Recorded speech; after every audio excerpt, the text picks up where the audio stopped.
we have dudes, the wrestlers, basically getting pissed off at each other. Like, really pissed off with this fights. Let's do this.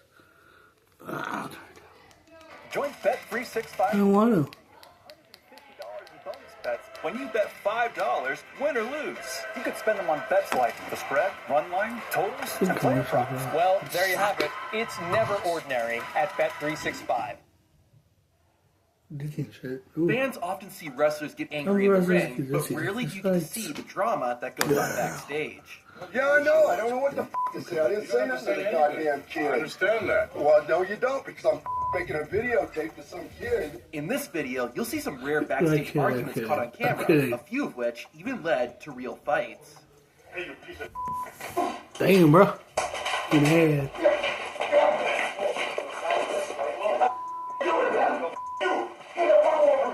March 30th, 2003 was the day Brock Lesnar nearly died. Boys want to piss off Brock Lesnar. The Olympic gold medalist. That's something you do not The want two to do. phenomenal athletes had one of the most physical WrestleMania matches of all time, but it nearly ended in tragedy. Earlier in the day, people backstage told Brock Lesnar that he should perform a shooting star press. Brock had performed this move earlier in his career, but stopped due to how dangerous it was. Lesnar did not want to do the shooting star press, but got talked into it. After wrestling with Kurt Angle for 20 minutes, Lesnar got onto the top rope to perform the high-risk move. It did not pay off, and nearly cost Brock his life as he landed on his head and neck. Somehow, Lesnar was able to get back up and finish the match, but Lesnar's condition was getting worse, and eventually, he snapped. I was getting warm, I was getting sick, and all these people surrounded me, and I was just going nuts. You know, people were grabbing me and wanted me down the stretcher and wanted me in the ambulance, and I wasn't having any of that.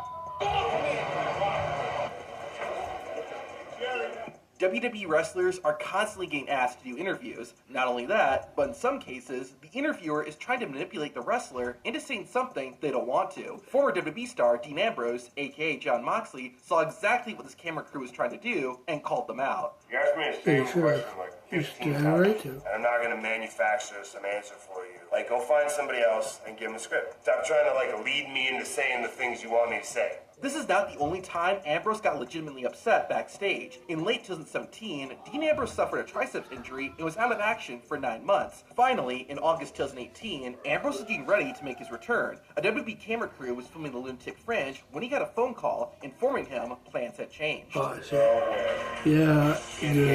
I am feeling good. I happen to be feeling fantastic. Thank you for asking. No, yeah, I'm going to be there. Because I haven't out there, except for, the last 8 months, where I nearly died. But thanks for calling. Now you call. I'm going to get on a plane, go all the way back to the East Coast. It's going to be frustrating. I've been back in the game for 30 seconds. It was uncommon to have cameras backstage at WWE shows in the 1980s. This was because wrestlers really broke character back then to keep fans believing it was all real. However, backstage is a safe place for wrestlers to be themselves. At one event, though, someone was able to get backstage with a camera and secretly filmed Andre the Giant and some other wrestlers. Once they saw the intruder, Andre made it clear he was not welcomed. Hey, go on there. So far, these incidents haven't led to anyone getting into a fight, but this next one did. CM Punk's arrival in All Elite Wrestling in 2021 was a huge moment for the company. However, Punk's tenure in AEW was filled with controversy. This was first brought to light in 2022 when CM Punk went on a tirade during a media scrum after AEW's All Out pay-per-view. And the fact that I have to sit up here because we have irresponsible people who call themselves EVPs and couldn't manage a target, and they spread lies and bullshit. These verbal attacks would soon become physical. After CM Punk left the media scrum, he was confronted by those EVPs he had just insulted. The confrontation soon turned physical, with CM Punk getting into a real fight with Kenny Omega and Matt and Nick Jackson. The incident was so bad that CM Punk ended up signing a lifetime NDA, preventing him from ever talking about what happened at All Out. While no footage of that backstage fight exists, the fight that happened after that does. Yes, CM Punk got into 2 backstage fights within 2 years in AEW. After the incident at All Out, Punk was sent home. 9 months later, the best in the world would return, but it wouldn't last long. During his second run in AEW, Punk said he was asked to help with a dispute backstage. Fellow wrestler Jack Perry was adamant about doing a stunt where he'd go through a real car windshield. Multiple backstage personnel had told Perry no, but he still wanted to perform the stunt. That's when CM Punk was asked to step in and use his authority as a veteran wrestler to tell Jack Perry no. According to CM Punk, Perry was calm and understanding when Punk explained why he would not be slammed through a real car windshield. That CM seemed to be the end of it. However, not long after, the argument was opened again, and this time, it ended much worse. During AEW's All In pay-per-view, Jack Perry was competing in a match when he said this to the camera. Hey, Jabral Van Dam. Come here. Jack You know what Perry this is right launching here? and then crushing. Real glass! Crushing the Go abdomen. cry me a river. Obviously, this was a direct shot taken at CM Punk. This upset Punk, and he confronted Jack Perry after the match. The footage doesn't have any audio, but after a brief conversation, CM Punk shoved Jack Perry and put him in a headlock. People nearby were quick to break up the altercation, but nonetheless, the incident got a lot of attention. The backstage fight ultimately led to CM Punk leaving AEW and eventually rejoining WWE. Speaking of WWE, a similar incident happened decades before CM Punk's backstage fight and actually resulted in someone getting hurt. In 1997, the WWE champion Bret Hart was leaving WWE to work for their competitor, WCW. His last match for the company was at the Survivor Series pay-per-view in Montreal, Quebec. Hart's contract gave him reasonable creative control, and he decided not to lose the championship. The owner of WWE, Vince McMahon, wanted Hart to lose the title, but legally couldn't say no. So he did something different. During Bret Hart's final WWE match, McMahon had the bell run and awarded the victory to Bret's opponent, Shawn Michaels. This was all planned behind Bret's back, and the Hitman was just as shocked as the fans. Since this happened on live TV, most people have seen this infamous moment, but few have seen what happened backstage. Sean, you were in on that?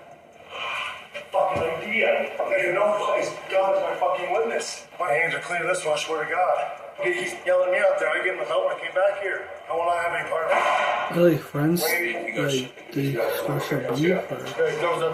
Really, dude. After the cameras left, Bret Hart would have a private meeting with Vince McMahon. Bret then shared what happened immediately after. Yeah, he was legitimately pissed. Ran into my hand, but I drilled him. So they had slapped him. Knocked him right out.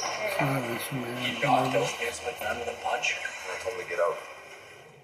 Don't look at the camera, trying to see.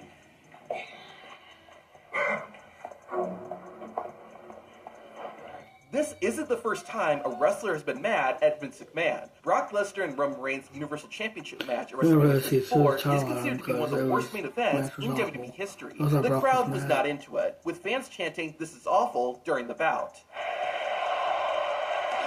Was a crappy match. It didn't help either that the match went Fucking ads, man. Racing for an ultra? Come on.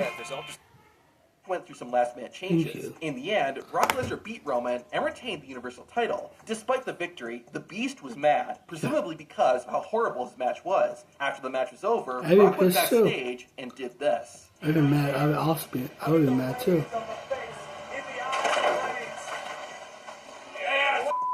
If this were anybody else, they probably would have been fired for showing this level of disrespect to Vince McMahon. But this is Brock Lesnar. In fact, it was reported that McMahon and Lesnar later talked things over and made amends. After wrestling for 30 years, Terry Funk was hanging up his boots and retiring. The hardcore icon was going to have one last match before calling it quits and hoped that his friend and fellow wrestler, Dennis Stamp, would be there. However, Stamp wasn't booked and refused to attend. Terry Funk then went to his friend and asked him to come to his retirement match, leading to an argument.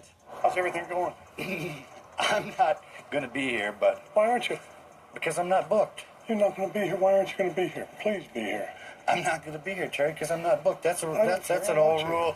That's an old rule I've had for a long time. Because I'm not involved. I want you to come, please. Well, I'm asking you to please come, all right? I already have other arrangements, and don't take it personally, because I used to be in the dressing room and I used to see the old guys, and that's where I am now. I used to see the old guys that came in the dressing room that come around, and they looked like old dogs, just hoping somebody would recognize them. Here, Spot. Then why don't you come and see us? I really have to be involved, and I'm not. I want you to be there. You know, and I did ask you in April if I could referee some matches on the card, which would have been but I'm not on the card. I'm not booked. You want to referee me and Brett? Referee me and Brett. I already have other arrangements made, Terry. I want you to referee me and Brett. I'm just telling I guess. Okay. So what happened? I guess you just. 900 miles an hour. I guess it was just so far down. I guess you just didn't hear me or something when I asked you before. I don't. Or didn't Dennis, think about I it. didn't Just even know think about it. But I want you to. I want you to. I appreciate that. Okay, I want you. Will you please do it? Appreciate That's my that. last match. It's my last match. Call me if you can. I would love it. Okay.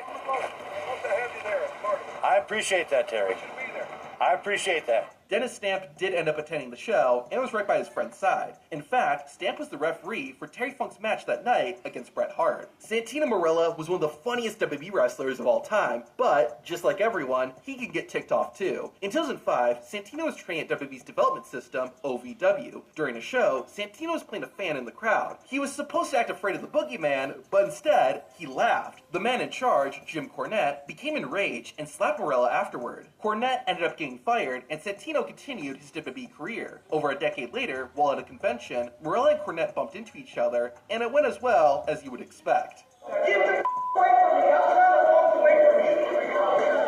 Hey, look at this guy. He's trying to start a fight with me, and I'm trying to walk away from him. And I don't have nothing else to say to you, so get the out of my way. You're the first one to say to me.